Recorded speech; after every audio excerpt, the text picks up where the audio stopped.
warahmatullahi wabarakatuh. Qala rabbi shrah li sadri wa yassir li amri wahlul 'uqdatam min lisani yafqahu qawli. Amma ba'du.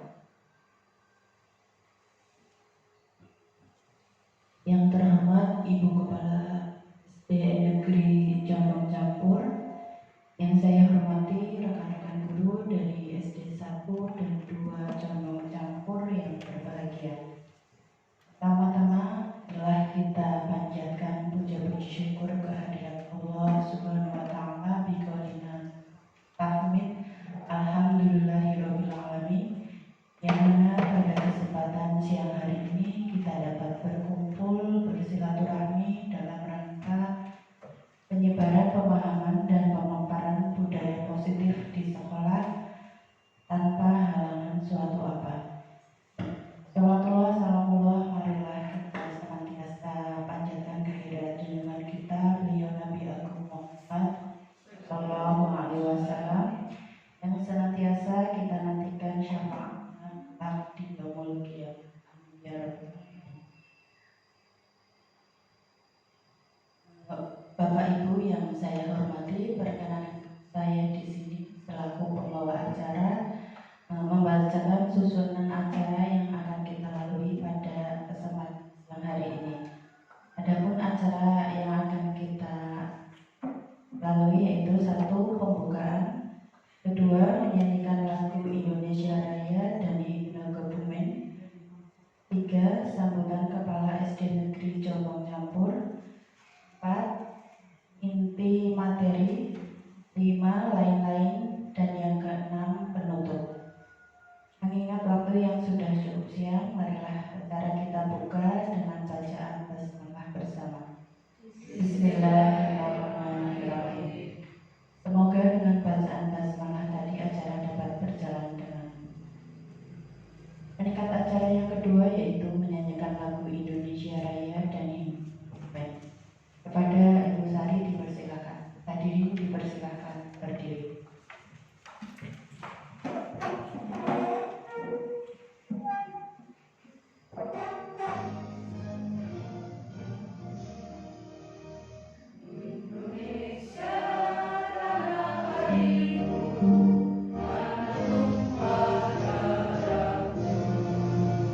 Di sanalah aku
hadirin dipersilakan duduk kembali.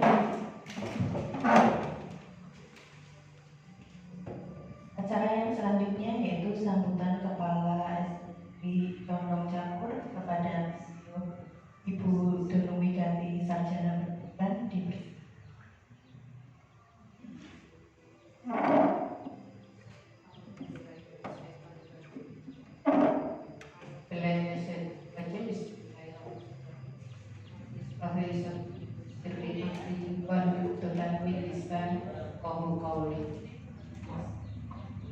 yang kami hormati Ibu Guru SD Negeri 1 dan 2 Condong Campur,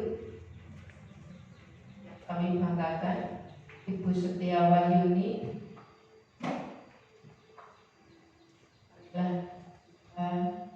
bersama-sama lalu mengucap syukur atas nikmat yang Allah berikan.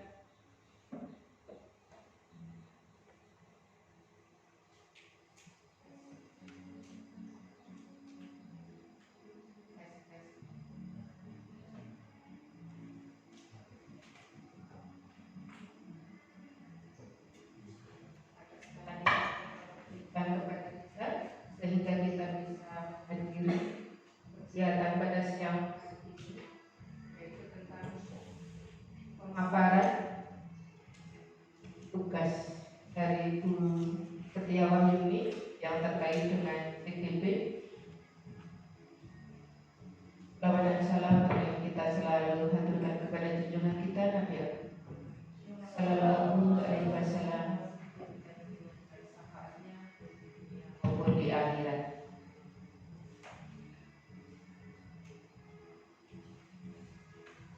Ibu yang kami hormati, Alhamdulillahirabbil alamin.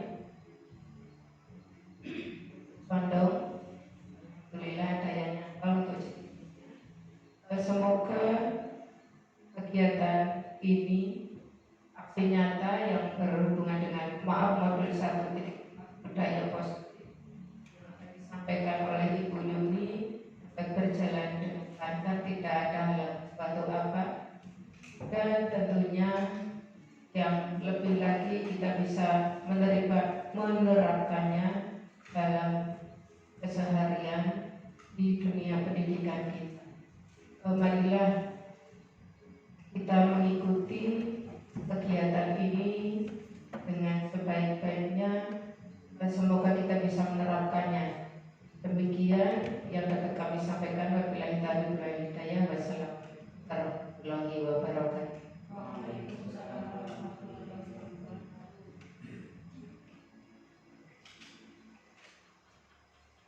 Demikian tadi sambutan Kepala SD Negeri Condong Campur kepada Ibu Dunung Wiganti Sarjana Pendidikan. Kami ucapkan terima kasih. Meningkat acara selanjutnya yaitu acara keempat, inti materi berupa diseminasi dalam rangka penyebaran pemahaman dan penerapan budaya positif di sekolah yang akan disampaikan sepenuhnya oleh Ibu Setiawahyuni Sarjana Pendidikan sebagai calon guru angkatan 10 Kabupaten Kebumen. Kepada beliau Ibu Setiawahyuni kami persilakan.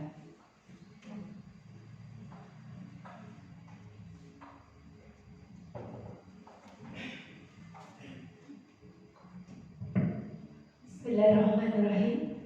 Assalamualaikum warahmatullahi wabarakatuh. Waalaikumsalam warahmatullahi wabarakatuh.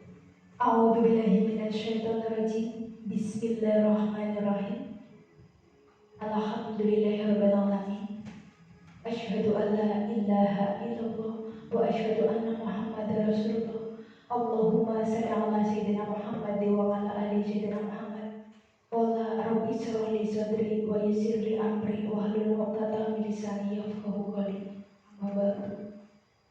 Yang terhormat beliau Kepala SD Negeri 1 Condong Campur, Ibu Dunung Wiganti Sarjana Pendidikan. Yang saya hormati segenap Dewan Guru dari SD Negeri 2 Condong Campur, yang alhamdulillah hari ini suatu penghargaan buat saya pribadi, Ibu, bisa merawat acara ini. Yang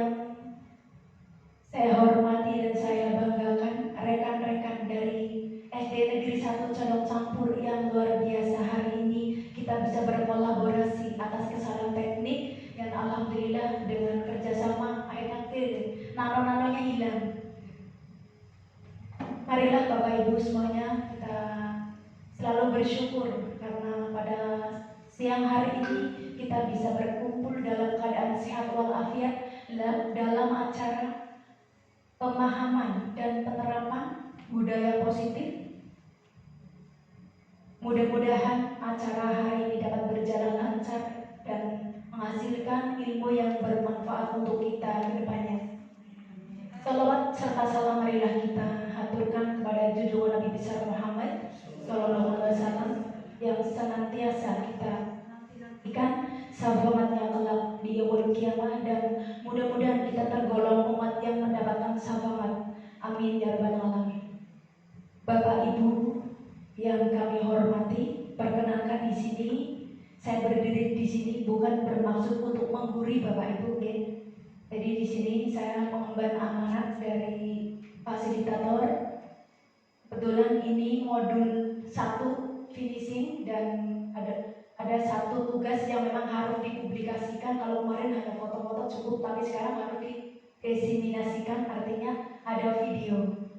Dan di sini sekali lagi saya tidak bermaksud untuk menggurui Bapak Ibu semuanya, namun ingin sharing berbagi dari modul 1.4 yang sudah kami pelajari.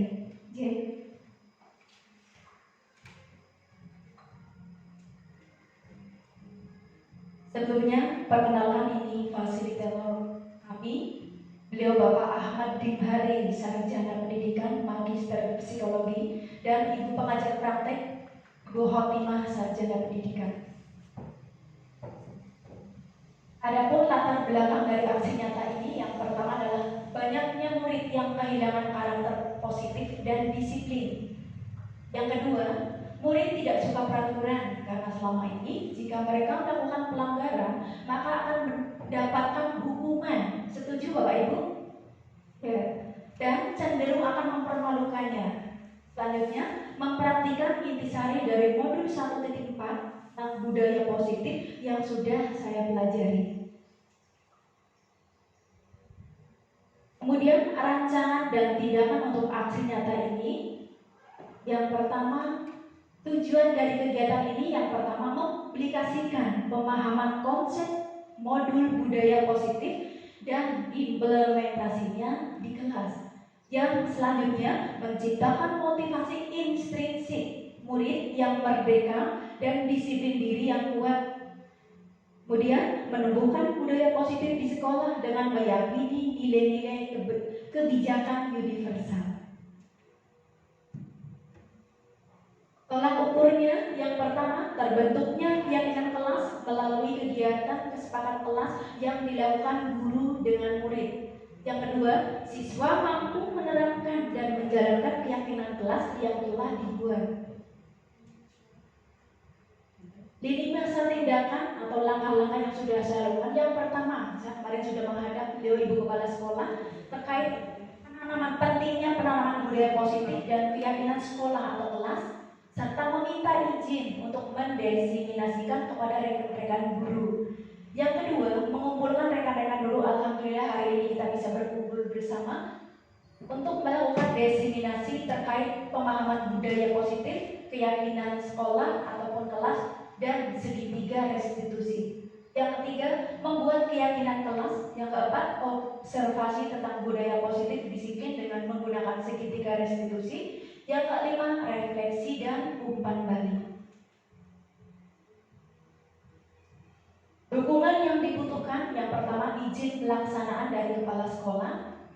Yang kedua, sosialisasi kepada seluruh warga sekolah tentang pentingnya budaya positif dan keyakinan kelas. Yang ketiga, contoh sikap disiplin dari kepala sekolah dan guru. Baik Bapak Ibu, sekali lagi saya berdiri di sini tidak bermaksud untuk menggurui, apalagi di sini banyak yang senior. Mohon maaf Ibu Sri, Pak Wahyudi, dan beliau Ibu Dunung Megati, dan banyak yang lebih pintar dari saya. Cuman saya hanya ingin sharing terkait pemahaman yang sudah saya dapat di modul 1.4 terkait pendidikan calon guru penggerak. Dengan judul menyebarkan pemahaman dan penerapan budaya positif di sekolah. Baik, saya ucapkan selamat dulu. Selamat datang buat para guru yang hebat. Mari belajar bersama, berkolaborasi, dan saling mendukung demi mewujudkan disiplin positif di sekolah kita tercinta. Nah, sebelum kegiatan ini berlanjut, ini juga ada kesepakatan kelas, ya. Artinya, ketika kita melaksanakan sesuatu, kalau kita sudah sepakat, kira-kira deal betul? Deal, oke, siap. Oke, yang pertama, kira-kira apa itu, Bapak Ibu? KP7, setuju? Oke, artinya ya bukan berarti kita tidak boleh apa telepon boleh. Yang penting 7. Sepakat nih Bapak Ibu nih? Oke, yang kedua, kalau harapan saya bertanya nanti di lain-lain dan nanti bisa cepat selesai. Materi inti yang saya sampaikan 60 menit Bapak Ibu, jadi dari awal itu belum dihitung, ya. Yang selanjutnya ini kalau nanti kita sesi lain-lain. Yang saja happy Bapak Ibu, kuncinya hidup sehat, awet muda, rezeki lancar, happy dulu, sepakat? Dan silakan nanti kita happy saja. Ini bukan acara yang sepaneng. Nanti kalau saya dinilai sama fasilitatornya itu kok presenternya menyebalkan ya, udahlah nanti tak dilihat 3 saja. Alhamdulillah ya. Jadi saya harus menyebarkan positif dengan senyum dulu. Senyum apapun yang terjadi. Karena dunia itu selalu tetap terlihat indah ketika kita tersenyum. Tapi ketika kita menebarkan aura-aura yang negatif, nanti kita pun akan menarik aura yang negatif juga. Itu yang saya pelajari dari buku Law of Attraction, hukum tarik menarik. Berarti ini sepakat nih Bapak Ibu, oke? Oke. Nah, konsep utama dari modul 1.4 adalah budaya positif. Tentang budaya positif maksudnya, yang pertama, perubahan paradigma belajar. Yang kedua, disiplin positif. Yang ketiga, kebutuhan dasar manusia. Yang keempat, motivasi perilaku manusia. Yang kelima, teori kontrol restitusi. Yang keenam, keyakinan kelas. Dan yang terakhir, segitiga restitusi. Namun sebelum kita lanjutkan, saya ada satu buah video. Silakan Bapak Ibu kita resapi bersama-sama.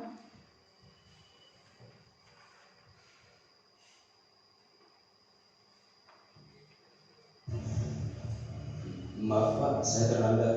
Dani, kamu lagi. Kamu itu gak kapok-kapok ya, Bapak kasih hukuman. Capek Bapak Dani, langsung aja. Sini kamu. Duduk.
Saya terlambat. Dani, kamu tahu nggak sekarang ini jam berapa?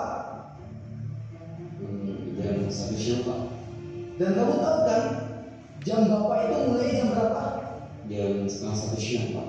Kamu itu kan kelas siang ya? Kok masih bisa datangnya terlambat? Maaf Pak, sebenarnya saya. Udah, sebagai hukumannya ulurkan kedua tangan kamu. Ingat ya, jangan lainnya, jangan mencontoh Dani. Kalau berani contoh, ada nih yang lagi kerja lagi, kasih tahu aku tadi.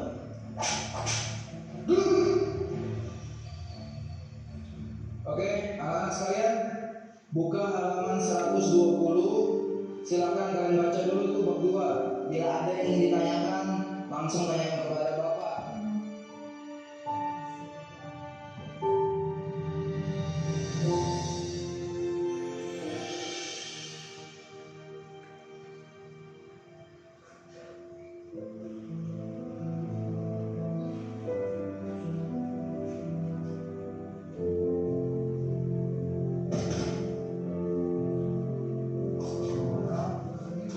Bapak ada Pak. Gak ada Pak, gak apa-apa kok. Udah lain kali kalau lewat sini hati-hati ya. Kita nanti izin. Ya Pak, terima kasih. Soalnya saya udah terlambat.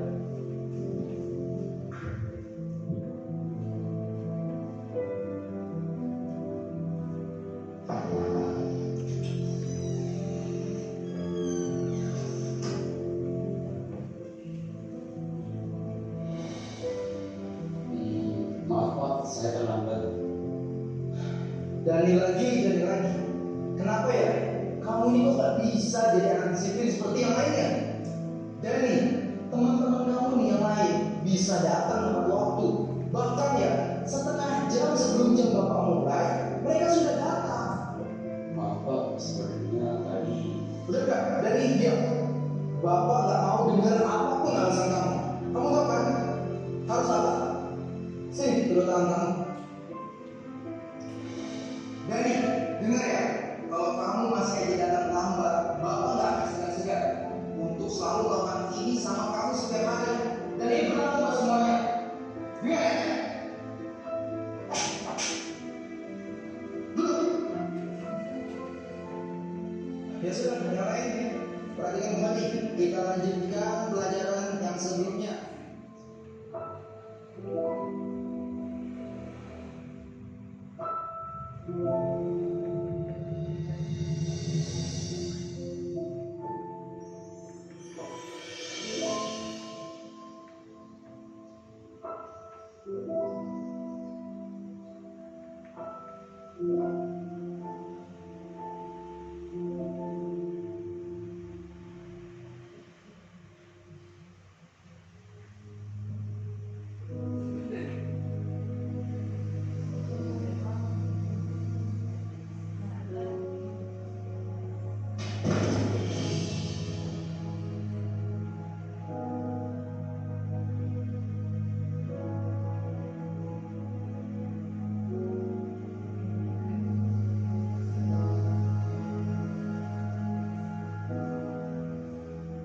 Ini kartunya mau dibawa kemana Pak? Biar saya bantu.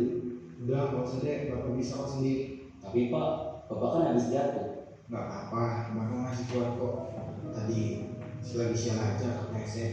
Beneran ini nggak apa-apa. Iya, nggak apa-apa. Kamu masuk kelas aja sana. Sudah jam segini loh. Ya udah deh Pak, saya permisi dulu.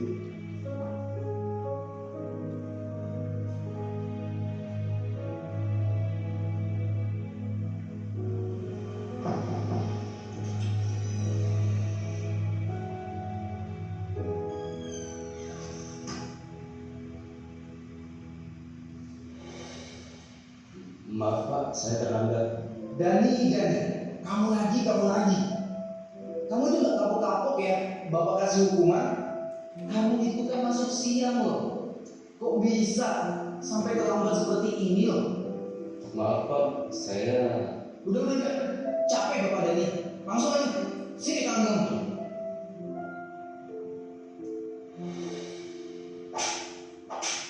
Duduk. Ingat ya anak-anak, Bapak mau kalian semua tuh harus disiplin.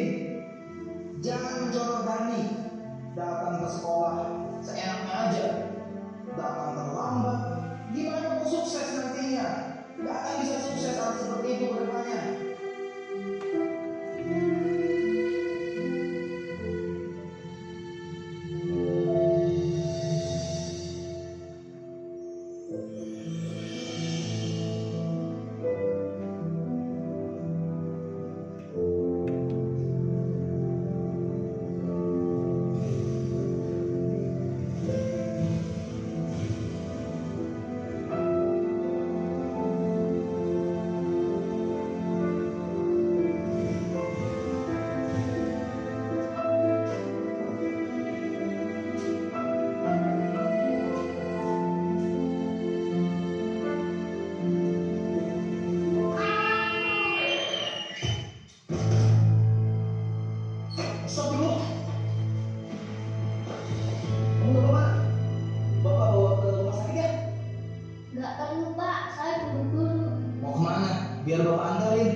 terlambat sekolah?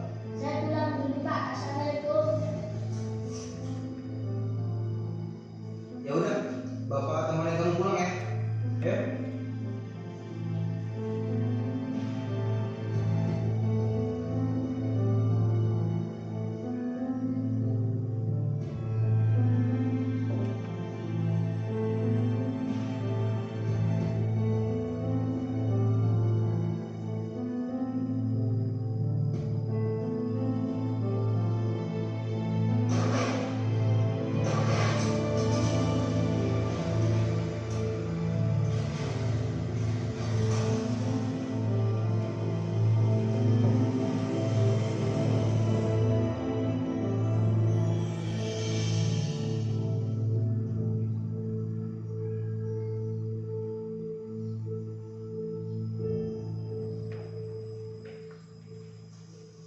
Pak, berhenti Pak.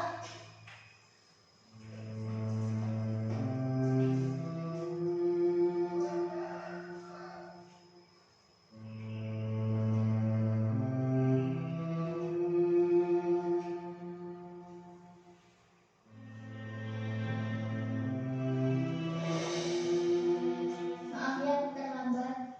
Iya nggak apa-apa nih, cepet sepatunya. Kakak udah terlambat.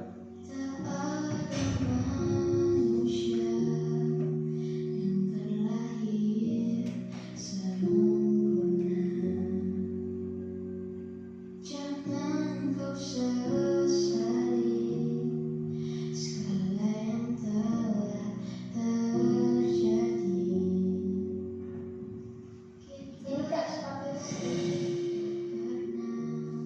Loh, itu tangan kamu kenapa deh? Ini tadi habis jatuh Kak. Ya Allah, nanti diobati. Ya Kak, ini nanti aku obatin. Ya udah, kakak berangkat dulu ya. Ya Kak, hati-hati. Assalamualaikum.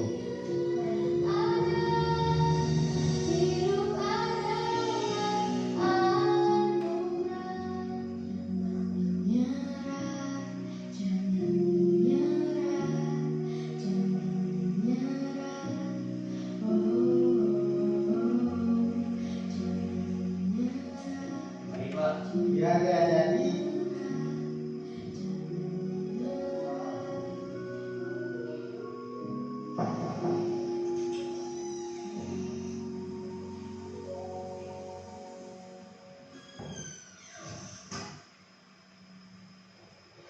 Maaf Pak, saya terlambat lagi.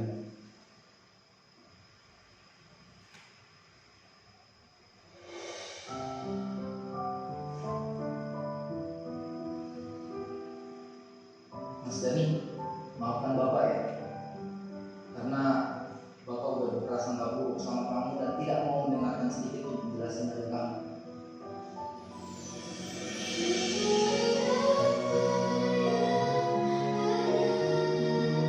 Hidup adalah anugerah, tetap jalani hidup ini, melakukan yang terbaik. Tuhan pastikan. Oh iya Mas Dani, Bapak ada sesuatu buat kamu. Bentar ya. Ini Bapak ada hadiah, mungkin tidak seberapa buat kamu. Tolong diterima ya. Apa ini Pak? Ayo, dibuka aja. Kamu lihat aja sendiri. Bapak yakin kamu pasti suka.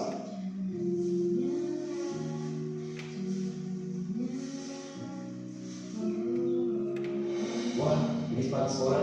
Ini buat saya Pak. Iya, sepatu itu buat kamu. Biar kamu gak datang terlambat lagi ke sekolah.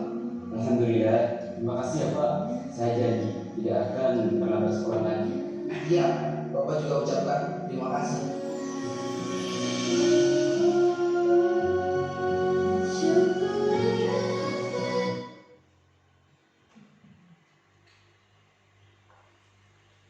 Baik Bapak Ibu, adakah nilai atau pesan moral dari video yang tadi sudah kita saksikan bersama-sama? Kira-kira nilai apa saja Bapak Ibu? Banyak yang menangis ya. Saya juga sangat tersentuh. Ini saya putar berkali-kali, ternyata ini dulu saya ketika memperlakukan seorang murid adalah saya langsung menjustis, tidak tahu keadaan murid. Padahal sebenarnya kalau kita lebih mendalami, lebih memahami kondisi murid, saya yakin tidak ada kata hukuman Bapak Ibu.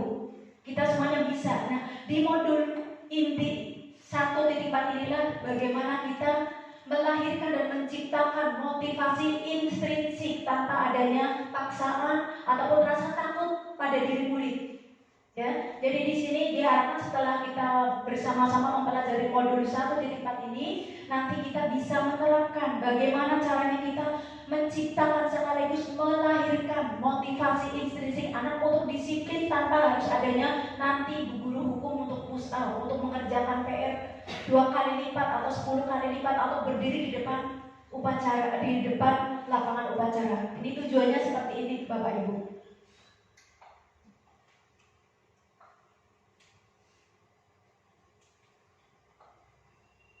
Baik, yang pertama adalah perubahan paradigma belajar.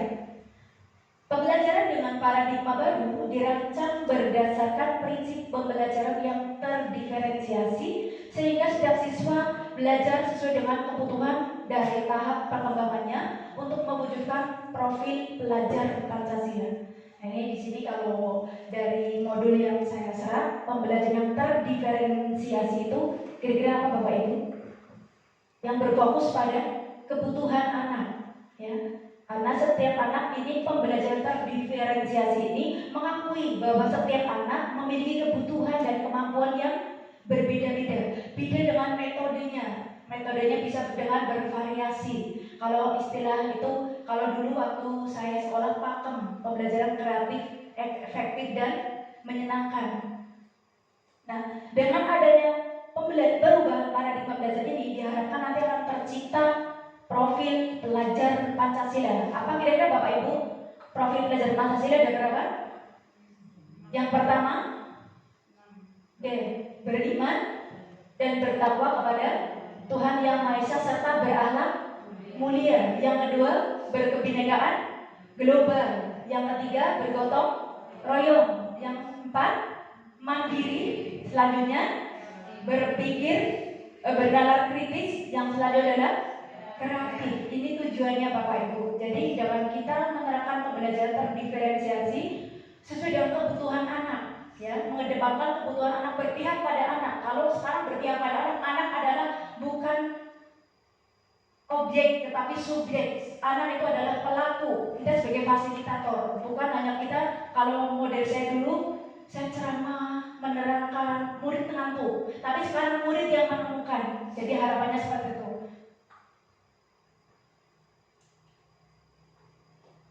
Yang selanjutnya adalah disiplin. Baik, tadi kita sudah menyaksikan video tentang disiplin. Kira-kira kalau kita berbicara tentang disiplin dulu, kalau positifnya nanti. Kalau saya sendiri saja masih banyak yang negatif, Bapak Ibu. Saya akui itu.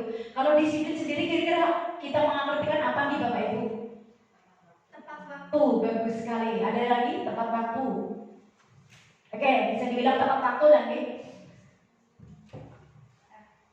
Dalam budaya kita, ya, kata disiplin itu dimaknai dengan sesuatu yang dilakukan untuk mendapat kepatuhan. Jadi sesuatu yang dilakukan oleh orang lain untuk mendapatkan kepatuhan. Dan di sini ada unsur ketidaknyamanan. Contoh misalkan, ya, kita sebagai pendidik di sini, misalkan sedang banyak pekerjaan, harus konten jam 2 pulang. Padahal di rumah sedang ada acara. Padahal aturannya harus sampai jam 2. Kira-kira nyaman atau tidak kita? Padahal di rumah banyak tamu, banyak apa istilahnya, acara, masa tuan rumahnya tidak ada, ya, bisa seperti itu. Jadi di sini disiplin itu bersifat merasa tidak nyaman. Nah, tujuan kita sebagai seorang guru adalah, sebagai pendidik adalah menciptakan anak-anak yang memiliki disiplin diri sehingga mereka bisa berperilaku dengan mengacu pada nilai-nilai kebajikan universal dan memiliki motivasi internal bukan eksternal. Kalau motivasi in itu dari dalam atau dari luar Bapak Ibu? Dalam, artinya tidak ada sogokan apapun, tidak ada paksaan, tapi lahir dari diri sendiri. Pokoknya saya harus berangkat gasik, ada bu guru ataupun tidak, seperti itu misalkan. Selanjutnya, nah, disiplin positif merupakan salah satu cara penerapan disiplin yang bertujuan untuk menumbuhkan kesadaran serta memberdayakan anak untuk melakukan sesuatu tanpa paksaan, sogokan, imbalan, ancaman maupun hukuman. Dan ini rahasianya Bapak Ibu, modul 1.4 ini adalah ini. Jadi bagaimana sih kita sebagai seorang pendidik melahirkan disiplin yang positif pada murid tanpa harus adanya awas kamu nanti. Kalau kamu tidak mengerjakan, besok hukumannya bla bla bla bla, seperti itu. Kira-kira menarik Bapak Ibu? Menarik. Oke, lanjut. Nah, terkait dengan disiplin, ternyata ada kebutuhan dasar manusia, Bapak Ibu. Kita semuanya memiliki kebutuhan dasar. Lalu kebutuhan dasar itu apa saja? Yang pertama itu bertahan hidup. Itu bersifat psikologis, fisiologis, artinya kita semuanya membutuhkan makan, membutuhkan minum, membutuhkan tempat tinggal. Dan ini tidak bisa ditawar-tawar. Kalau makan ya makan, makanya mohon maaf, sekarang banyak sekali kejahatan-kejahatan yang tujuannya adalah untuk bertahan hidup. Ini adalah kebutuhan dasar, tidak bisa toleransi. Ini kebutuhan dasar. Selanjutnya, kasih sayang dan diterima. Nah, kita sebagai seorang guru harusnya mengedepankan ini Bapak Ibu. Ya, pada awalnya sebelum saya mengikuti pendidikan guru penggerak ini, meskipun saya masih baru 1 bulan lebih, saya sedikit bisa istilahnya apa ya, mandang baperan ke anak. Artinya bagaimana Mas? Ya, saya tanya ke mereka, ya alasannya ya macam-macam, namanya anak ya. Memang kita perlunya adalah istilahnya mendengarkan dulu. Tidak seperti yang di film tadi, yang di video langsung menjustis bahwa kamu lagi. Nah, nanti kita juga akan membahas atau kita akan diskusi tentang posisi kontrol kita sebagai seorang pendidik. Kasih sayang dan maaf ini. Biasanya ada seorang anak didik kita yang di kelas itu campur banget. Dikit-dikit nangisin temennya, usil, cari perhatian, bu. Apa ada apa lagi sih Mas? Aduh, bu guru tuh lagi pusing. Ya, ini bukannya gini-gini, nangis, dia tuh nangis, cari perhatian. Dengan harapan setelah dia nangis, bu gurunya ke situ, kan dia jadi terpenuhi rasa kasih sayangnya. Oh, berarti bu guru sayang sama saya. Tujuannya seperti itu sebenarnya Bapak Ibu. Cuma hanya kita tidak peka, tidak sensitif. Alah, bocah sih ya caper teman, hanya kata-kata caper yang keluar, tapi tidak tahu tentang kebutuhan mereka itu apa. Selanjutnya, kekuasaan. Ada seorang anak biasanya muncul ini anak kalau kelas SD mungkin belum muncul geng-geng. Tujuannya itu apa sih? Mereka tuh menunjukkan bahwa saya itu bisa, saya tuh berkuasa. Kenapa? Setiap orang tuh butuh dihargai. Setuju Bapak Ibu? Iya, setiap orang butuh penghargaan. Tapi kalau penghargaan terlalu berlebihan juga tidak bagus. Ya. Selanjutnya, kebebasan. Nah ini utamanya adalah peserta didik kita. Oh, bu guru masih PR-nya itu terus sih. Artinya apa? Tidak bervariasi, tidak sesuai dengan kebutuhan anak. Jadi anak itu merasa bosan itu saja bu guru. Tiap kali PR suruh nyatet, suruh gambar, suruh apa. Ya kalau yang senang gambar sih enjoy saja. Hanya mereka bagi yang suka misalnya itu, suka yang lain-lain. Tapi pasti ini merasa tidak bebas, merasa dijajah kreativitasnya. Jadi di sini yang tadi terdiferensiasi itu maksudnya ke situ. Ayo siapa yang suka ini? Ayo kita belajarnya dengan cara main-mainan ya. Nah ini juga untuk melatih anak untuk psikomotoriknya biar aktif. Selanjutnya adalah kebutuhan kesenangan. Saya yakin di ruangan ini Bapak Ibu semuanya punya hobi dan kesenangan sendiri-sendiri. Mungkin ada yang suka shopping. Biasanya kamu ibu suka shopping. Setuju Bapak Ibu apa tidak ini? Oh tidak setuju. Oh setuju ya. Shopping pasti. Apalagi kalau TPG-nya sudah turun. Ini yang TPG-nya sudah turun. Panas. Selamat Ibu. Nih saya dan Bu Fitri suruh ini nanti suruh nabung dulu. Jadi suruh nabung biar banyak nih ya. Nah ini senangan. Dan kita jika kelima ini sudah atau mungkin salah satunya tidak terpenuhi, pasti nanti ada dampak. Baik itu secara kedisiplinan maupun secara karakter. Karena kebiasaan itu menciptakan sebuah karakter, dan karakter menciptakan tindakan itu menuju sukses. Sukses di sini adalah menciptakan murid yang memiliki profil belajar Pancasila. Nah, sekarang ini kita bicara yang tadi, motivasi perilaku manusia. Kira-kira ada apa saja Bapak Ibu? Yang pengertian motivasi, kira-kira motivasi itu apa Bapak Ibu? Motivasi itu apa ya? Kira-kira? Dorongan. Ayo, dorongan. Motivasi itu dorongan ya.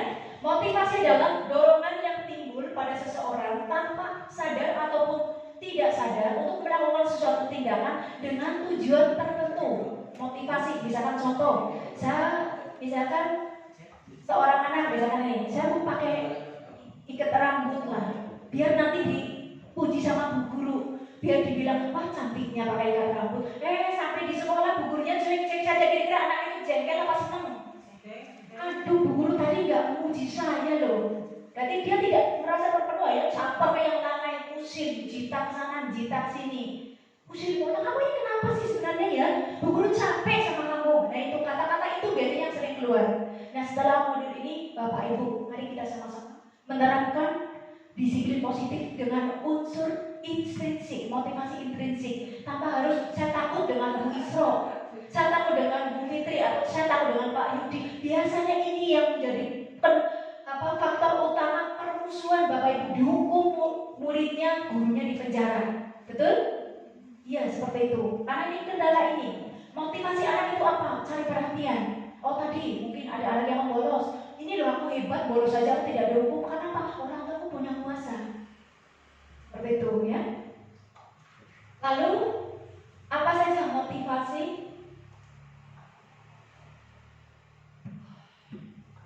Motivasi perilaku manusia yang pertama untuk menghindari ketidaknyamanan atau hukuman. Jadi misalkan seorang anak pakai sepatu ke sekolah, pakai dasi lengkap, tujuannya biar apa?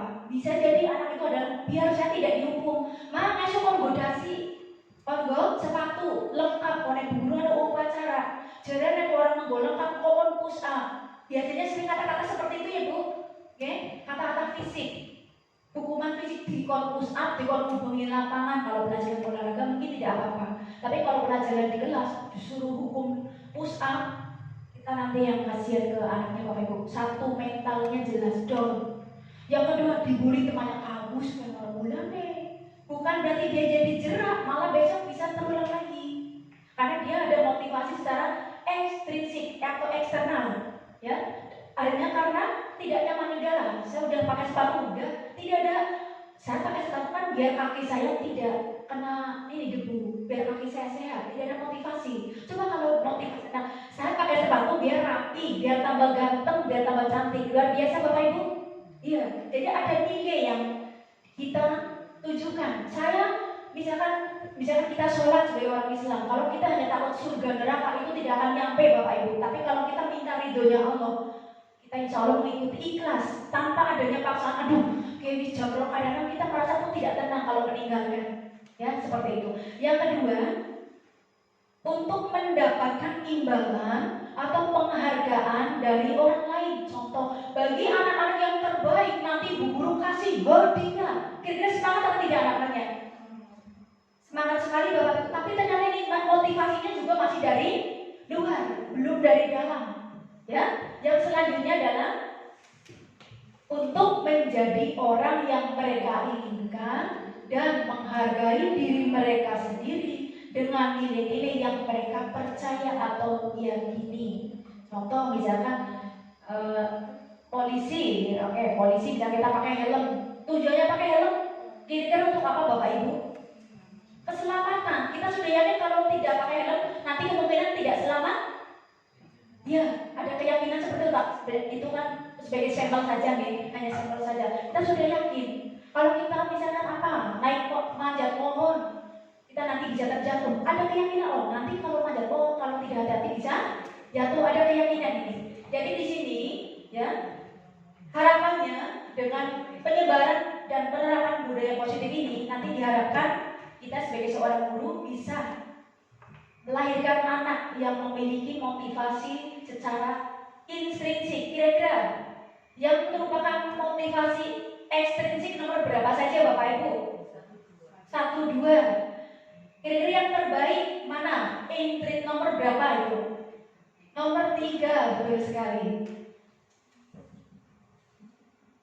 Nah, konsep disiplin dengan identitas gagal yang tadi.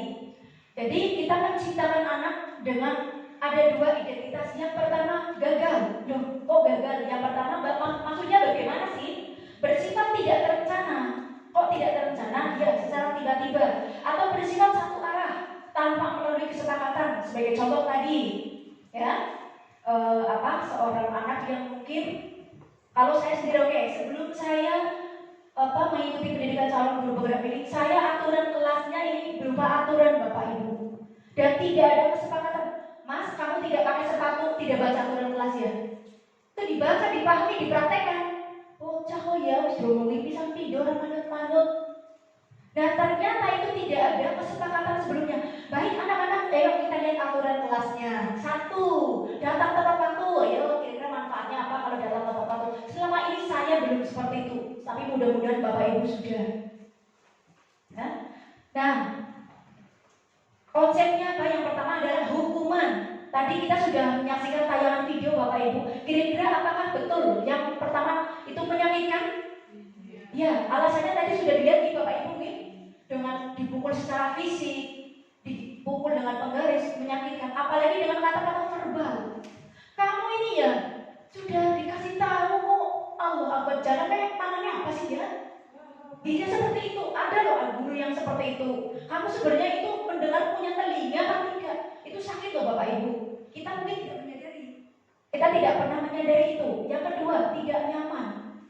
Anak merasa tidak nyaman. Dia mungkin punya keluh kesah apa, merasa tidak nyaman. Aduh, saya pakai sepatunya bolong atau apa. Tapi karena harus pakai sepatu, akhirnya dia ke sekolah dan merasa tidak nyaman. Kemudian murid merasa takut. Tadi ya, pada video slide yang sebelumnya merasa takut karena dia merasa bersalah. Terus sama gurunya langsung dijudge, tidak mengetahui apa sih latar belakang dia terlambat.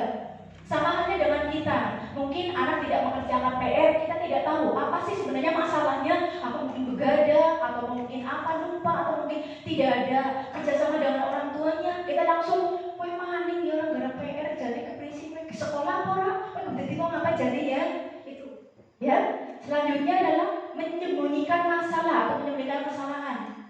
Misalkan seperti ini, ayo aturannya, nanti kamu membaca buku, atau misalkan hari ini kamu piket ya, baik. Nah, ayo siapa tadi pagi yang piket? Karena dia takut dihukum, akhirnya dia menyembunyikan salah. Saya piket bu. Piket kok ya, main aja dihukum guru nih, itu. Akhirnya dia karena tidak ada motivasinya dia hanya takut dihukum, jadi tidak ada kesadaran. Selanjutnya karena menyembunyikan masalah, akhirnya dia merasa terpaksa untuk jujur, tidak karena kemauannya sendiri, tapi dipaksa, coba kamu jujur. Yang mengambil uang itu sebenarnya siapa? Ayo jujur.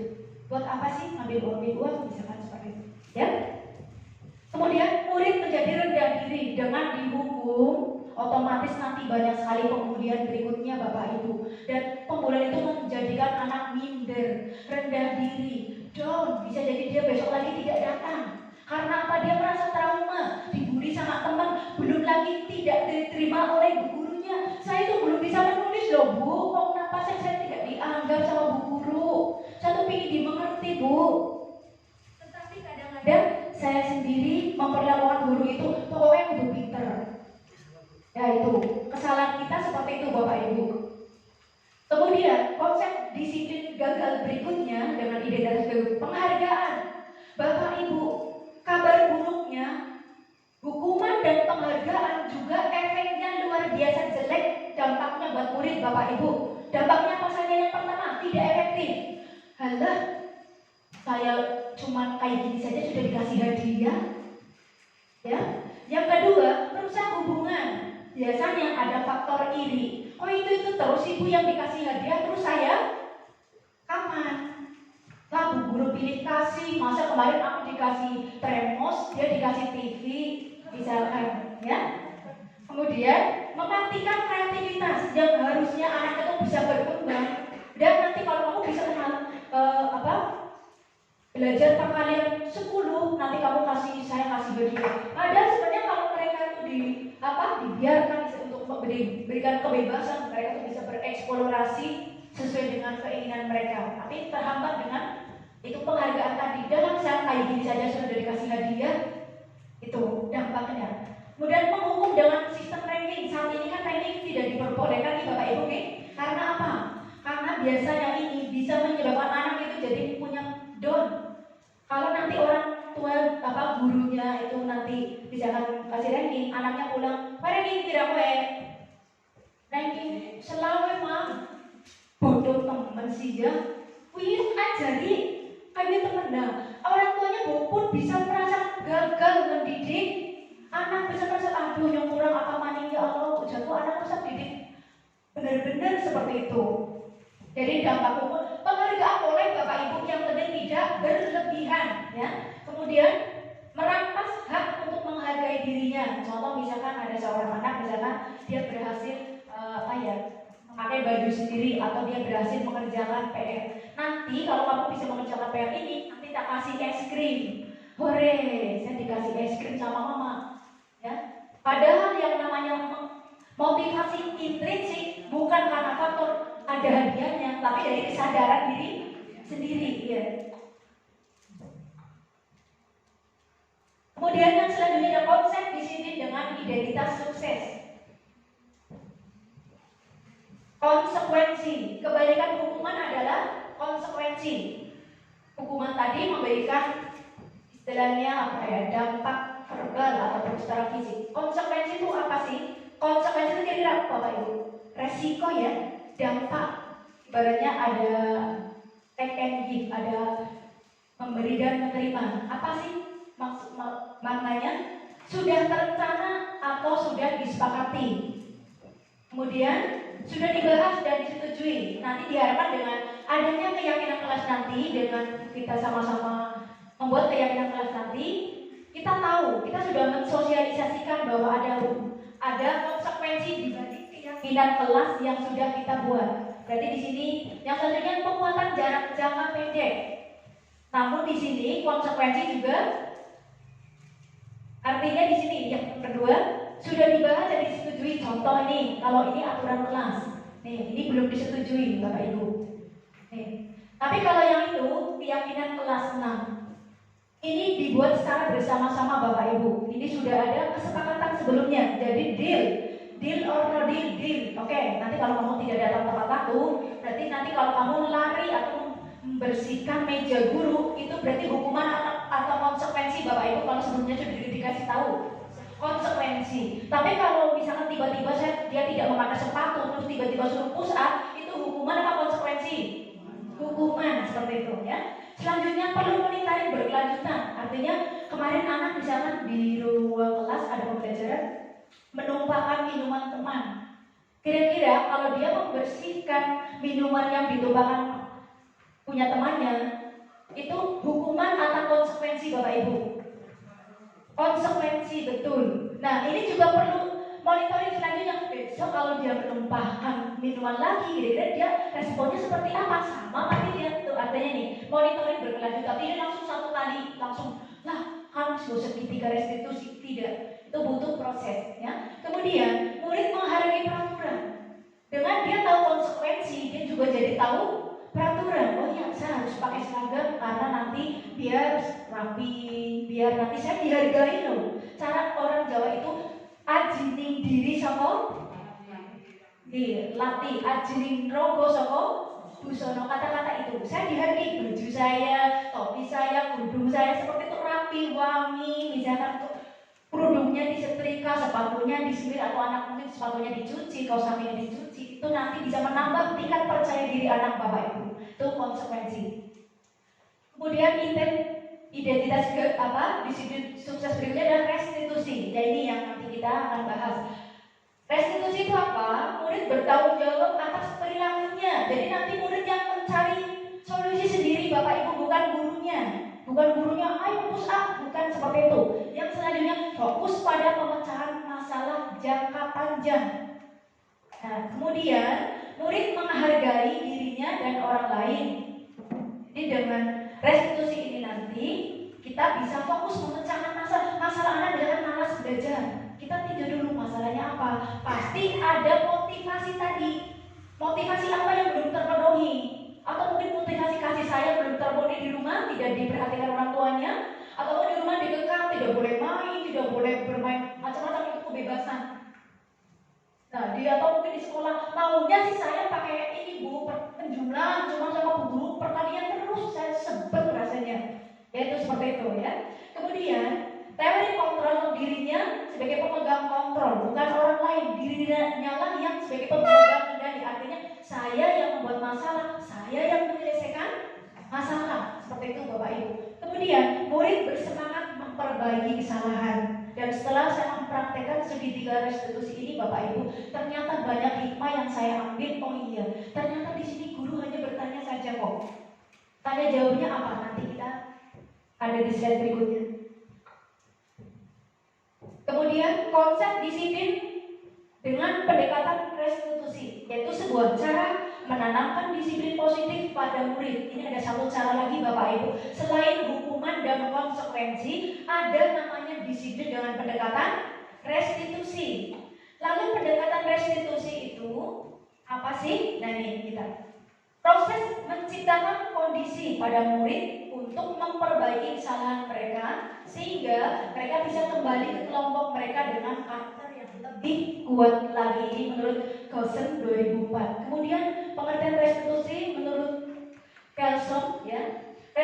Restitusi adalah proses kolaboratif yang mengajarkan murid mencari solusi untuk masalah dan membantu murid berpikir tentang orang seperti apa yang mereka inginkan dan bagaimana mereka harus memperlakukan orang lain. Seperti ini, contoh seperti ini. Diibaratkan kalau kita tidak mau mencubit ya jangan mencubit. Kalau kita tidak istilahnya tidak ingin dihina sama orang lain atau ini untuk anak ya. Kalau misalkan kita tidak mau dibully sama orang lain ya kita tidak boleh membuli seperti itu. Jadi di sini segitiga restitusi itu melahirkan istilahnya ada masalah, kemudian anak itu melahirkan atau menemukan solusi sendiri dengan bimbingan dari guru. Okay? Lalu apa saja ciri-ciri restitusi Bapak Ibu? Yang pertama, restitusi bukan untuk menebus kesalahan, namun untuk belajar dari kesalahan. Contoh, kemarin satu anak tidak mengerjakan PR, misalkan ditanya, Mas, dipanggil ke ruang guru, Mas kira-kira kamu dipanggil ke ruang guru apa sudah tahu? Belum Bu. Oh iya, tadi Bu Guru menemukan ternyata dari 25 anak ini kamu yang tidak mengerjakan PR. Betul? Betul Bu. Alasannya kenapa? Kita sudah tanya seperti itu Bapak Ibu? Sudah? Alasannya kenapa? Mungkin sudah ya, ada beberapa ya? Sudah. Tapi apakah kita sudah menemukan permasalahan dari anak tersebut? Belum. Nah itu PR kita, ya. Jadi di sini restitusi bersifat untuk menemukan sendiri masalahnya apa? Menemukan sendiri solusinya ya. Yang kedua, memperbaiki hubungan. Dengan anak bersalah itu tidak ada rasa uzur ditekan, terus malu sama gurunya, malu sama teman-teman, depresi mental, akhirnya mereka bolos sekolah. Dan di sini dengan kita komunikasi secara intern dengan gurunya, nanti yang tadi anak merasa bersalah, yang tadi merasa gagal, akhirnya menjadi sukses seperti itu. Kemudian restitusi adalah tawaran, bukan paksaan. Ini bersifat tawaran. Kira-kira kalau Bu Guru menawarkan seperti ini, kamu bersedia atau tidak? Oh tidak Bu, ya sudah, Kak. Ya, kita kan hanya memberikan sebuah tawaran, bukan paksaan. Kemudian yang keempat, restitusi menuntun untuk melihat ke dalam diri. Ayo kita evaluasi diri Mas. Kira-kira Mas, kalau kamu misalnya membuli teman, kamu menghina, terus kamu apa istilahnya, kamu berkata-kata kasar, kira-kira adakah nilai positifnya Mas? Tidak Bu. Kira-kira nilai apa saja yang kamu dapat? Nilai kejahatan Bu, apalagi kejelekan Bu, apalagi saya tidak punya teman Bu. Betul sekali Mas. Kira-kira menurut kamu menghargai dengan teman penting apa tidak Mas? Penting sekali Bu. Coba pentingnya di mana? Kita bisa jadi banyak teman Bu. Nah, kira-kira siapa yang bertanya, aktif bertanya? Gurunya apa muridnya? Ya, dua-duanya Bapak Ibu. Jadi ada imbal balik, take and give. Kemudian restitusi mencari kebutuhan dasar yang mendasari tindakan. Kayak tadi, 5 kebutuhan dasar kita ada apa saja Bapak Ibu? Ya, kebebasan, kasih sayang dan diterima, kesenangan, kekuasaan, ya. Kemudian yang selanjutnya, restitusi fokus pada karakter, bukan tindakan menguatkan, dan fokus pada solusi. Karakter. Jadi yang kita kuatkan adalah karakter, agar nanti ke depannya dengan kita continue berkelanjutan terus-menerus, kita akan mencetak generasi yang memiliki profil pelajar Pancasila. Lalu perbedaan, kita akan melawan perbedaan Bapak Ibu. Ada satu kasus yang kita selesaikan dengan tadi hukuman, terus konsekuensi dan restitusi. Perbedaannya di mana? Kasusnya apa? Siswa sering tidak mengerjakan PR. Ada di sekolah kita Bapak Ibu? Bahkan banyak. Ini, ya ini coba kita saksikan bersama hukuman. Ayo, kira-kira apa yang kita lakukan jika hukuman? Guru menghukum siswa tersebut hormat bendera, PSPR, negara PR, hormat tentang hari karena, atau bisa dengan mengerjakan di luar, atau nanti kamu mengerjakan di kantor guru. Nek condong 1, muridnya 400, tidak begitu binding nolnya 1 maksudnya. Tapi kalau muridnya banyak, jadi tontonan orang, itu kenapa sih kok disuruh di kantor, terus di depan kelas? Kira-kira malu apa tidak Bapak Ibu anak itu? Meskipun memang itu kesalahan anak, tetapi itu kita sudah mempermalukan dengan menghukum itu. Kemudian guru marah dan murid menjadi takut.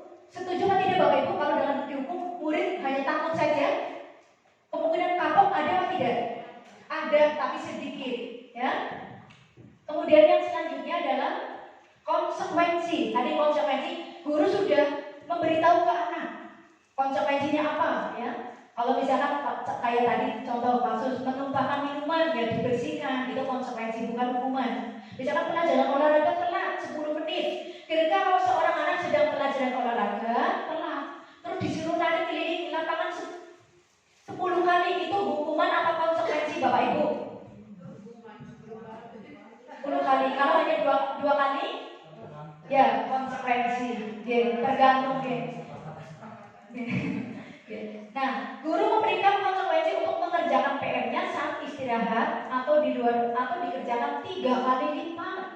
Guru tegas dan siswa menghormati peraturan, hanya menghormati saja, tapi tidak ada unsur apa istilahnya kuasa yang harus mengerjakan PR. Tidak ada motivasi secara intrinsik atau internal.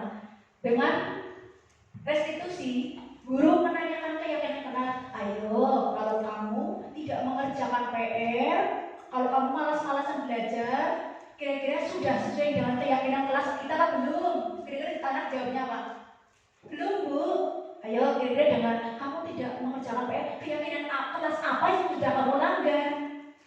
Oh disiplin Bu.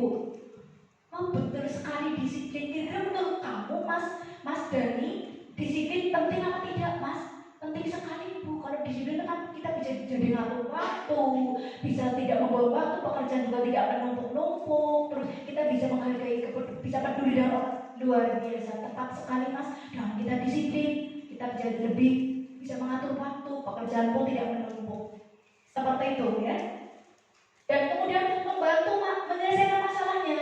Ayo sini, karena kamu, nah kira-kira apa yang akan kamu lakukan kalau kamu sudah melanggar kesepakatan kelas kita? Adakah hal yang mau kamu perbaiki? Ada Bu, kamu bersedia? Kira-kira keyakinan apa? Ketika nanti kamu malas lagi, saya nanti ini Bu.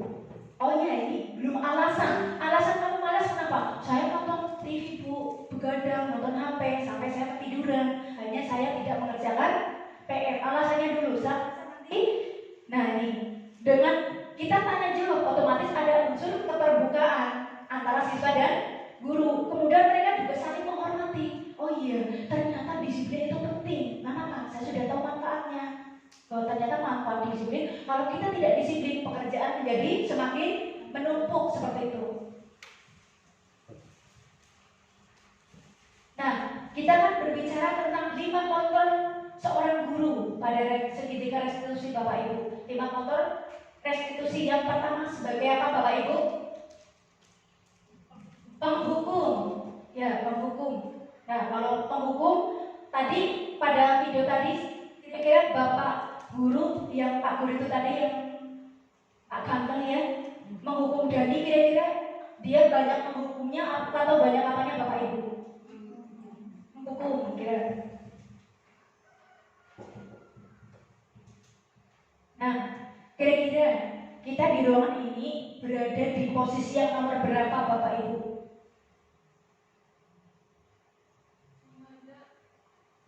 Semuanya luar biasa, berarti udah pakai konflik ini.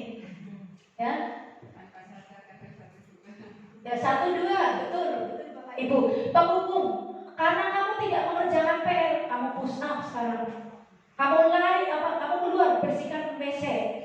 Itu menghukum. Fisik, kamu ya mau tidak belajar, kamu nanti resikonya tidak sukses, itu hukuman verbal, menyakitkan. Malah itu udah zamannya panjang Bapak Ibu, bahaya kata-kata itu. Makanya saya mulai dari diri saya berusaha untuk lebih menjaga omongan saya kepada anak-anak nanti mentalnya jadi luar biasa Bapak Ibu, rusak. Karena saya sendiri pernah jadi seorang anak SD, saya pernah merasa dibanding-bandingkan dengan guru yang anak murid yang pintar, dengan istilahnya murid-murid yang kaya. Oh ini hebat ya. Makanya contoh ini, anak ini contoh, itu dilarang keras Bapak Ibu. Kasihan anak, mentalnya jadi down. Ya, apalagi dengan hukuman fisik, kita sekarang lagi marak-maraknya hukuman seorang pada guru yang melakukan hukuman secara fisik pada muridnya. Nah ini pembuat rasa bersalah. Kamu lagi ya. Kemarin kan ibu sudah ingatkan. Kenapa sih kamu tuh tidak jerah-jerah? Nanti anak itu merasa bersalah saja. Tidak ada rasa jerah, tidak ada rasa istilahnya kapok, tetapi mereka hanya merasa gagal. Kok bu guru bilang seperti itu ya? Kalau kamu seperti itu terus, wah kecewa bu guru sama kamu. Nih, membuat rasa bersalah. Ya, kecewa bu guru bener sama kalian. Serius, kecewa banget hari ini. Jangan, kalian silakan belajar semau sendiri. Bu guru sudah tidak mau tahu. Karena membuat anak itu merasa gagal. Kemudian pemantau. Wah, mau berapa kali lagi ini bu guru ngingetin kamu sih? Kemarin sudah, sekarang sudah. Kamu diulang lagi. Kenapa diulang lagi kamu tidak mengerjakan PR-nya? Kenapa kamu sepatunya itu tidak dipakai? Pemantau ya. Nah ini, setelah kita membahas bersama-sama, mendiskusikan bersama-sama tentang modul 1.3 ini, diharapkan kita sebagai seorang pendidik adalah menjadi seorang manajer. Ya, menjadi seorang manajer. Jadi kita pun ada contoh penerapan dengan 5 kontrol posisi seorang guru, sama-sama kasus yang sama. Kira-kira kasusnya apa Bapak Ibu? Siswa tidak memakai atribut lengkap saat upacara bendera. Nah, coba kita perhatikan kalau di posisi penghukum, guru yang sebagai posisi penghukum, apa yang akan guru katakan? Patuhi aturan sekolah, lalu berdiri di depan barisan. Dampaknya apa Bapak Ibu, Pak anak? Malu, mentalnya down, dibully sama teman, malah 2 kali lipat nanti. Besok nanti pulang dia nangis sesenggukan, ditanya sama orang tuanya, dia cerita mau jujur, takut dimarahi lagi. Kalau tidak jujur dia tertekan. Itulah Bapak Ibu dampaknya. Kemudian membuat rasa bersalah. Berapa kali Bu guru harus memberitahu kamu? Bu guru kecewa sama kamu. Ya, dengan mengatakan bu guru kecewa sama kamu, kita sudah menciptakan identitas gagal kepada murid kita. Kemudian sebagai pemantau, kamu sudah melanggar peraturan dan konsekuensinya. Ya bu, saya harus ini, tapi hanya selesai, tidak ada pelanjutan. Kemudian sebagai teman, ayolah, tolong bantu ibu ya, kamu pakai sepatu besok. Tolong bantu ibu ya, bisa kan bantu ibu? Itu sebagai teman. Ya, ayolah yang tertib buat bu guru bangga. Kali ini tidak apa-apa kamu salah, tapi besok jangan diulangi ya. Kira-kira kalau seorang anak melakukan seperti itu, ada gurunya, apakah ada kemungkinan meminta perlindungan lagi kalau melakukan kesalahan? Ya, ada. Karena dia menganggap gurunya teman. Kita kan teman bu, jangan dihukum dong. Pak, kan kita soulmate Pak, masa saya dihukum tidak pakai sepatu? Nah ini terlalu dekat dengan murid juga ternyata kurang bagus. Oke. Kemudian manajer, apa yang dilakukan guru jika dengan posisi manajer? Apakah kamu tahu kesalahan kamu, Mas? Nanti menghadap ke Bu Guru ya. Jangan langsung di depan anak-anak teman-teman yang lain, Bapak Ibu. Ya, kita, Mas, nanti Bu Guru pengen matur, nih, ada kantor. Seperti itu. Kemudian, kira-kira bagaimana kamu akan memperbaiki kesalahanmu? Kalau sudah ditanya, nanti ada penjelasannya nih. Jadi kita kalau manajer ini kita mencari tahu faktor penyebab permasalahan anak, kemudian memperbaiki anak yang memperbaiki kesalahan tersebut. Nah, kita akan berbicara tentang keyakinan kelas. Kenapa bukan aturan kelas, tetapi keyakinan kelas? Kalau aturan tadi bersifat nyaman apa tidak, Bapak Ibu? Tidak. Tapi kalau keyakinan, kalau kita sudah yakin, kita melaksanakannya berat apa ringan, Bapak Ibu? Ringan.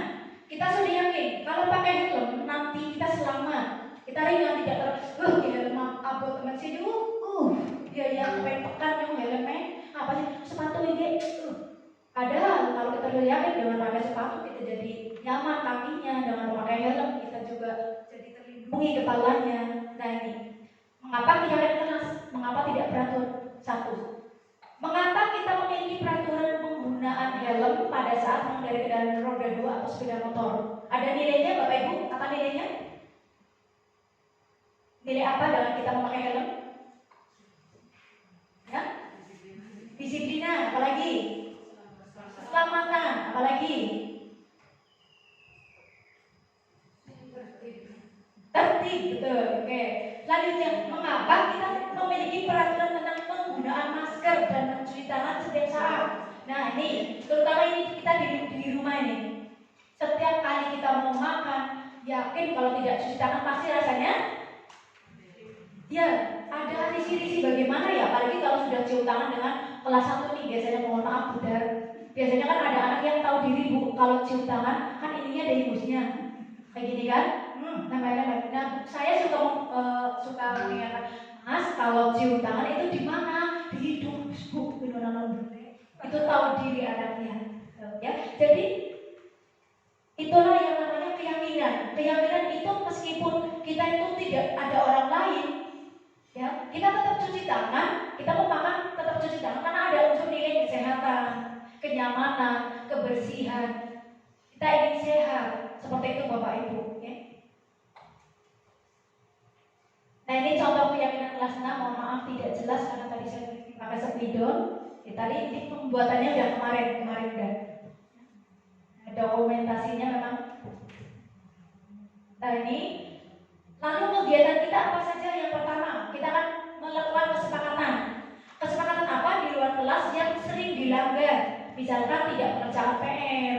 Jadi di sini disesuaikan Bapak Ibu, disesuaikan dengan keadaan kelas kita. Jangan sampai tidak ada tetapi dipaksaan ada.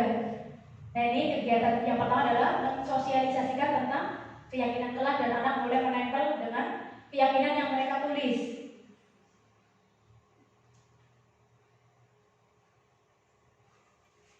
Ini. Bagaimana pembentukan keyakinan kelas? Syaratnya bagaimana? Itu abstrak daripada peraturan yang bersifat konkret.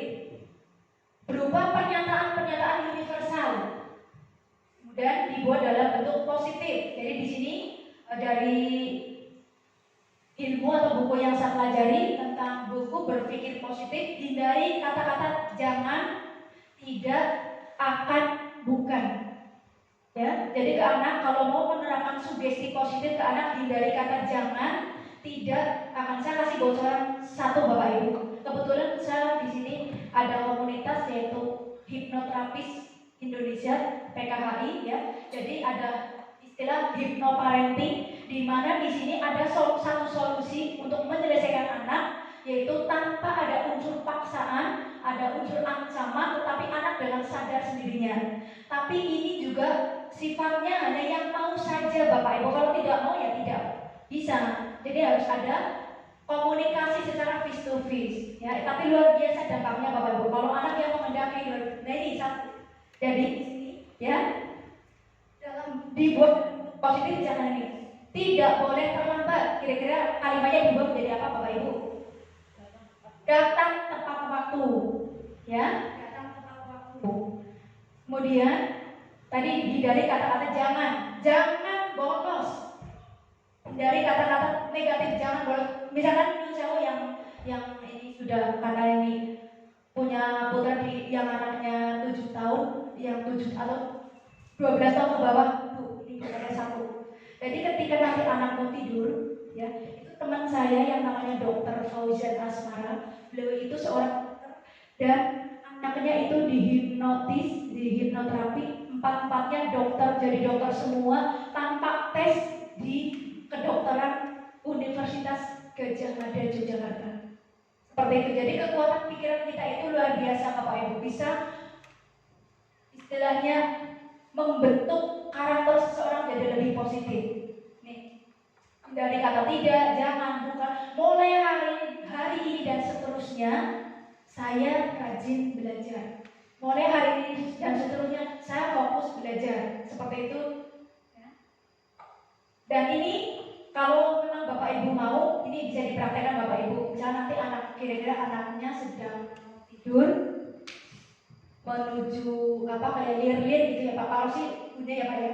Lir-lir itu bisikan seperti ini. Mas, Mbak, Mama bangga, Bapak bangga sama. Itu dalam kondisi gelombang alfa hati Bapak Ibu. Makanya kenapa dalam ilmu psikolog ketika anak mau tidur dilarang dibentak, dilarang dalam keadaan marah, dalam keadaan menangis. Luar biasa Bapak Ibu, itu bisa nanti istilahnya terinstal mindset negatif yang bisa mengganggu proses pembelajaran. Mama bangga sama kamu. Mulai hari ini kamu nurut ya, kamu pinter, kamu nurut untuk ngaji, kamu rajin belajar, satu saja sugesti apa? Insya Allah nanti dampaknya banyak sekali. Kemudian sedikit saja agar mudah diingat. Nih, jadi tidak perlu banyak-banyak, sepakat 5 dulu atau 10 dulu ya. Tapi tekankan yang kira-kira memang sering dilanggar di sekolah itu. Kemudian semua warga kelas atau sekolah dilibatkan, jangan sampai ada anak 10 yang dilibatkan hanya 2 orang. Semuanya dilibatkan. Ayo kira-kira hari ini kita akan berkesepakatan kelas apa? Ya Bu, kemarin saya dibully Bu. Loh dibully kenapa? Ya saya dikatain gendut Bu. Ayo sekarang kita buat keyakinan kelas ya. Ayo kira-kira keyakinan kelas apa yang kita buat? Ya Bu, berarti hindari bullying dengan sesama teman. Ya, hindari, bukan dilarang. Dilarang keras bullying, malah justru itu yang terjadi Bapak Ibu. Kata-kata dilarang keras bullying malah itu yang terjadi karena masih ada kalimat negatif. Hindari bullying, ya. Menghormati sesama teman. Seperti itu contohnya, oke? Ini tentang segitiga institusi.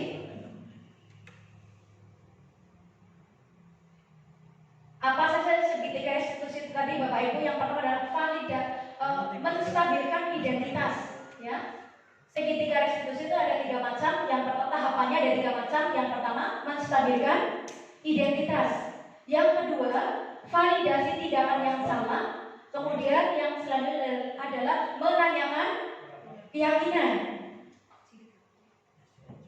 Lalu menstabilkan masalah itu bagaimana? Berdasarkan prinsip membuat kesalahan adalah bagian dari proses pembelajaran. Mas, Mbak, ini bukan hanya kamu saja loh yang membuat kesalahan. Kamu bukan satu-satunya yang membuat kesalahan ini. Banyak yang sudah melakukan kesalahan ini, tapi mereka bisa belajar dari kesalahan itu. Kamu mau berbagi ini? Mau Bu. Kamu bersedia? Bersedia Bu. Dinetralisir dulu. Ya, jadi anak itu dinetralisir dulu. Ya, kemudian setelah itu kita lakukan tanya jawab biar nanti anak lebih terbuka. Kemudian menggeser identitas gagal menjadi identitas sukses. Menggeser identitas gagal menjadi identitas sukses. Kalau yang tadi gagal, kamu lagi. Tapi kalau identitas sukses harus seperti ini. Mas, saya paham kamu melakukan seperti itu pasti ada alasannya. Ya Bu, semalam saya begadang Bu. Oh kenapa bisa begadang? Soalnya semalam rumah saya kan sedang tahlilan Bu, banyak orang, saya tidak bisa tidur, makanya saya bangun kesiangan. Oh seperti itu. Terus kira-kira kamu sudah tahu belum keyakinan kelas kita yang kamu langgar apa? Sudah Bu, apa? Bangun tepat waktu, disiplin waktu Bu, betul sekali. Kira-kira menurut kamu disiplin penting apa tidak Mas?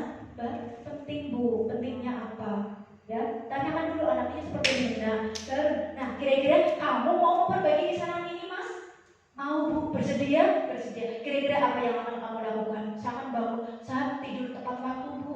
Saya ingin saya menghindari begadang, saya menghindari main HP terlalu berlebihan biar nanti saya bisa bangun tepat waktu sehingga saya bisa datang ke sekolah lebih tepat waktu. Seperti itu Bapak Ibu.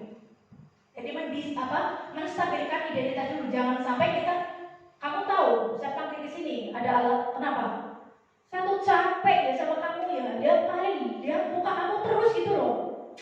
Gak ada capek, gak ada kapok-kapoknya kamu ini ya. Males saya mau lihat muka kamu Mas. Itu hukuman verbal Bapak Ibu dan bahaya sekali buat anak apalagi karena kamu sudah melanggar. Udah kamu keliling lapangan sana. Lepas sepatunya sana, lari. Nanti dibully itu dampaknya. Belum lagi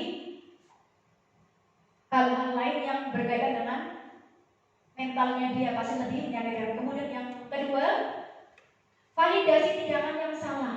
Nah ini berdasarkan prinsip setiap perilaku berusaha memenuhi suatu kebutuhan tertentu.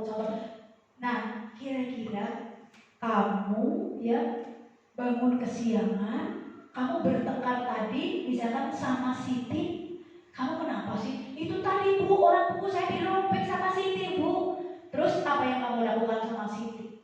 Ya, saya gebrak mejanya Bu, saya kata-katain kasar.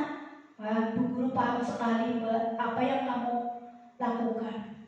Pasti kalau Bu Guru berada di pihak kamu, Bu Guru juga akan melakukan hal yang sama. Dan Bu Guru juga sangat menghargai tindakan kamu, ya, sehingga tidak menyebabkan kamu sampai kelewat batas. Misalkan dengan memukul Siti, wah, Bu Guru hargai loh. Nah, kira-kira tadi apa yang kamu lakukan apakah sudah sesuai dengan keyakinan kelas kita? Nah, seperti itu Bapak Ibu ya. Kemudian guru akan bergeser dari pemikiran stimulus respon menjadi proaktif. Stimulus respon, push up, lari, lepas sepatunya, tetapi dengan tanya, Mas, kamu melakukan sesuatu pasti ada alasannya. Apa alasannya? Oh baik Mas. Tuh ya, sudah digali masalahnya apa? Ini kemudian mengenali dan mengakui kebutuhan murid akan memperbaiki hubungan dengan murid. Misalkan ada seorang murid tadi dalam video, seorang murid yang selalu terlambat ke sekolah, ternyata ada satu kebutuhan yang tidak terpenuhi. Materi ya, berarti bersifat psikologis nih. Coba kalau seorang guru tadi tidak ada hikmah, ketemu seorang anak kecil yang nabrak diatakan pulang, pasti kira-kira apakah guru tersebut selalu berstatus sebagai seorang penghukum? Iya, masih. Tapi ternyata Allah menggerakkan dengan cara lain. Dia diketemukan dengan seorang anak kecil yang membuka mata hatinya agar dia menggunakan hati Bapak Ibu. Kalau kita sudah menggunakan hati, saya yakin Bapak Ibu ada rasa unsur ketidaktegaan ke anak.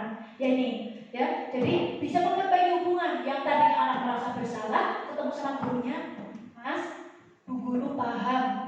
Kamu bukan satu-satunya orang yang bukan salah. Mari kita cari solusinya secara bersama-sama. Kira-kira anak lebih nyaman buatan Bapak Ibu? Nyaman ya? Kemudian menanyakan keyakinan tadi. Ayo, kamu tadi kan sudah mencubit temanmu. Kamu sudah mencubit, sudah berkata-kata kasar. Kira-kira perbuatan kamu sudah sesuai keyakinan kelas kita belum? Belum Bu. Keyakinan kelas apa yang sudah kamu langgar? Menghargai dan menyayangi sesama teman Bu. Betul sekali. Tanyakan pentingnya, apa pentingnya buat kamu? Saya bisa jadi banyak teman Bapak Bu. Ya, apakah ada hal yang ingin kamu lakukan untuk memperbaiki keadaan ini? Ada Bu. Apa? Kira-kira ketika kamu menemukan teman yang memperlakukan kamu tidak baik, apa yang kamu lakukan? Saya harus lebih bersabar lagi Bu. Apalagi saya harus meminta maaf lagi Bu. Harus meminta maaf kepada teman saya Bu yang tadi saya bully. Baik Mas. Hari ini kita sudah menemukan solusinya bersama-sama. Kita sudah menemukan solusi secara bersama. Silakan sekarang kembali ke kelas. Kira-kira anak guyu apa besemut Bapak Ibu? Guyu seneng ya? Iya, tapi bukan karena senang dia habis di apa, tapi dia ada rasa belajar. Oh ya, hari ini saya belajar tapi tidak dijudge sama Bu Guru. Malah Bu Guru memberikan saya sebuah solusi, pemahaman bahwa yang saya lakukan ternyata melanggar keyakinan kelas. Contoh penerapan segitiga restitusi. Ini yang sudah saya dapat, mohon maaf jangan dikomentari videonya.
lakukan adalah berbuat kesalahan adalah hal yang manusiawi. Namun kita harus belajar dari kesalahan.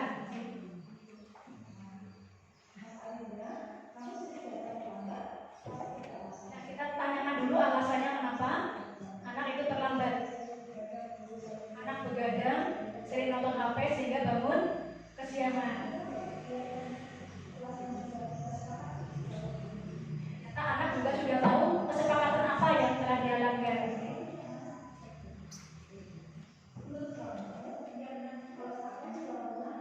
Kita menanyakan keyakinan.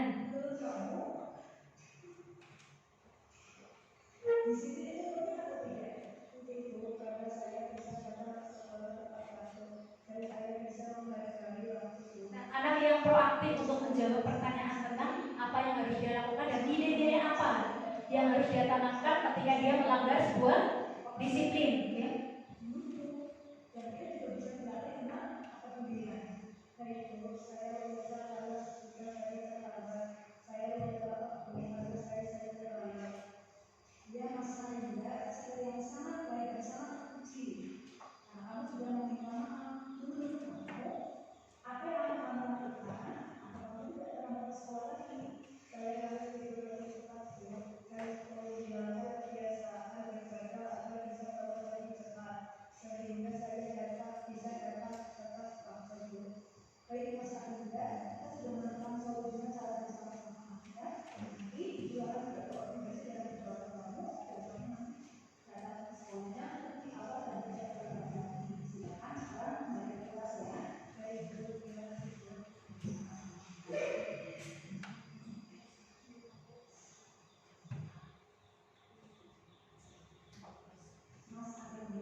Demikian tadi Bapak Ibu pemaparan saya, pastinya banyak sekali kekurangan dan belum kesempurnaan. Itu semata-mata karena saya masih banyak belajar Bapak Ibu.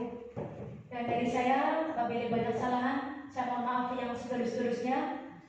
Billahi taufiq wal hidayah. Wassalamualaikum warahmatullahi wabarakatuh. Waalaikumsalam warahmatullahi wabarakatuh.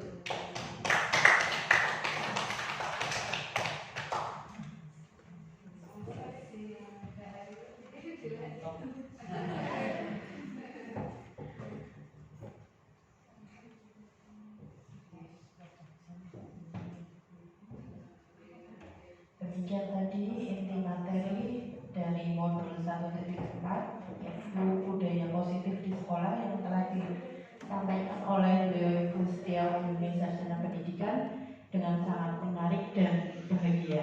Kepada beliau kami ucapkan terima kasih. Meningkat acara yang selanjutnya yaitu lain-lain, mungkin dari tamu undangan ada yang mau menanggapi, monggo dipersilakan. Disuruh menanggapi kalau Boleh silakan nanti. orang maksudnya kalau disuruh menanggapi ya ditanggapi, kalau kita Ada umpan balik nanti oh dari salah satu ya saran, saran ya. mungkin saran dan umpan balik. Tapi dulu ini saya sudah menerapkan 2 tahun, tapi kenyataannya satu guru hanya 1 bulan kok. Semangatnya gitu itu baru ya setelah itu ya ibaratnya aja mau itu kenyataannya gitu. Awal tahun ya semangat tuh di sini anaknya tahu, tapi kenyataannya itu juga kadang begitu pun orang lagi tahun lalu juga misalnya Ilham terus Abika itu dia tidak bukan, tapi ya alhamdulillah anak-anaknya meninggal. Itu kayaknya mungkin perlu di psikologi kan gitu. Mungkin ada menghadirkan kalau menemukan kasus yang agak luar biasa sekali itu tidak cukup ya. Tapi yang jelas masukan ya konsistensi dulu itu saya sendiri itu hanya 1 bulan, jujur hanya 1 bulan. Jadi setelah 1 bulan itu ya kembali lagi aktivitas awal gitu. Jadi konsentrasi guru kadang terus anak kadang-kadang ya kayak kita lah, ya kita kadang-kadang nyoba detik kan bener ini nggak awalnya gitu. Sedikit menambahi Bapak Ibu, memang betul Bapak Ibu, tantangan kita memang butuh konsistensi, ya, artinya berkesinambungan, berkelanjutan. Ini tidak hanya satu kali dua kali, betul tadi yang diingatkan Pak Yudi, memang betul Pak. Kadang-kadang kita semangatnya sebulan apa yang mental pupuk ya, melepas besok-besok udah. Nah harapannya ya, ini PR kita bersama-sama ya, pentingnya kita berkolaborasi dengan orang tua, orang guru, seluruh warga sekolah. Kalau hanya di rumah saja, kalau di sekolah saja, di rumah tidak ada seperti ini, itu percuma Bapak Ibu. Karena hanya bersifat satu arah. Tapi kalau kita sudah berkolaborasi dengan orang tua, seluruh warga sekolah, insya Allah ini kita bisa saling bekerjasama, saling saling mengingatkan ya, bersatu padu bahwa ternyata pentingnya tentang budaya positif. Terima kasih Pak Wahyudi, ini PR buat kami ya. Jadi kalau saya membetulkan memang kadang-kadang kalau kita hanya motivasi sesaat, kita tidak permanen Bapak Ibu ya. Tapi kalau kita punya motivasi impian bahwa saya ingin mencetak generasi yang istilahnya berkarakter, minimalnya kalau seperti Bu Isra itu kita dapat pahala di akhiratnya Bapak Ibu. Oke? Mungkin kita secara anaknya mungkin kita tidak dapat pinternya, setidaknya karakternya bisa bagus lah. Saya mengakui mungkin karakter saya belum bagus, tapi setidaknya jangan sampai pada anak-anak didik saya, anak-anak saya nantinya seperti itu Bapak Ibu. Harapannya kita tuh berbuat, kalaupun nanti untuk oleh kita belum dibukakan, kita doakan mudah-mudahan anak nanti jadi anak yang tetap selalu positif, istilahnya bisa diberikan hidayah, mereka bisa bertobat, terus ketika nanti dewasa dia bisa menjadi yang kita harapkan seperti itu. Mungkin hanya itu Pak Wahyudi. Ya ini memang tantangan kami, butuh konsistensi, berkesinambungan, kolaborasi seluruh warga sekolah. Kalau hanya kelas 6 saja, tapi nanti di SMP tidak ada, percuma. Kalau hanya di kelas 1 saja, 2, 3, 4, 5 tidak ada. Nah, memang ini adalah PR kami, dan insya Allah ini saya sudah mulai mendaftarkan komunitas belajar di PMM, mudah-mudahan nanti segera di ACC, namanya Gembilang Bapak Ibu, komunitas Gembilang. Jadi gerakan insan mendidik, istilahnya Gembilang gerakan gerakan M-nya mendidik, insan, luhur ya, gerakan mendidik insan luhur dan tangguh, seperti itu Bapak Ibu ya. Mudah-mudahan nanti program kita, rencana kita untuk menciptakan budaya positif di sekolah bisa berkonsisten, bisa sama-sama saling berkolaborasi, saling mendukung antara guru dengan murid, murid dengan guru, seluruh warga sekolah dan juga orang tua. Dan ini memang jangka panjang Bapak Ibu, tidak butuh namanya jadi kita mencetak, mendidik makhluk hidup sih ya. Kalau misalnya kita mendidik bisa motor, dititipkan ya sudah selesai, nih bayar. Tapi kalau kita anak kan memang betul dilema sekali Pak Wahyudi. Saya sepakat dengan Pak. Nah inilah PR kita sebagai seorang pendidik, yang mana kita memang harus ya bismillah lagi. Mudah-mudahan dengan cara ini, solusi ini ya, dengan kita bisa jadi dengan nanti kolaborasi dengan psikolog. Karena tetap ada anak yang hiper terlalu aktif, terlalu mencari perhatian, malah kadang-kadang gurunya yang akan nanti ya. Seperti itu. Mungkin jawaban saya belum begitu memuaskan, nanti saya tak koordinasi dengan Bu Guru, Pak fasilitator saya, karena kalau Bu Khotimah ini di ranah beliau. Jadi seperti itu. Monggo, mungkin ada yang lain memberikan tanggapan. Oke, cukup ini. Monggo, Bu Fitri.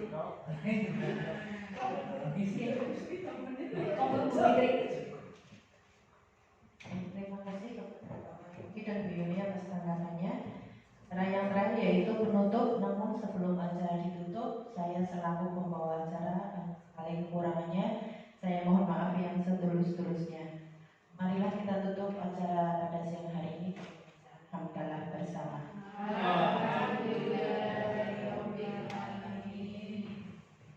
Wabillahi taufiq wal hidayah. Wassalamualaikum warahmatullahi wabarakatuh.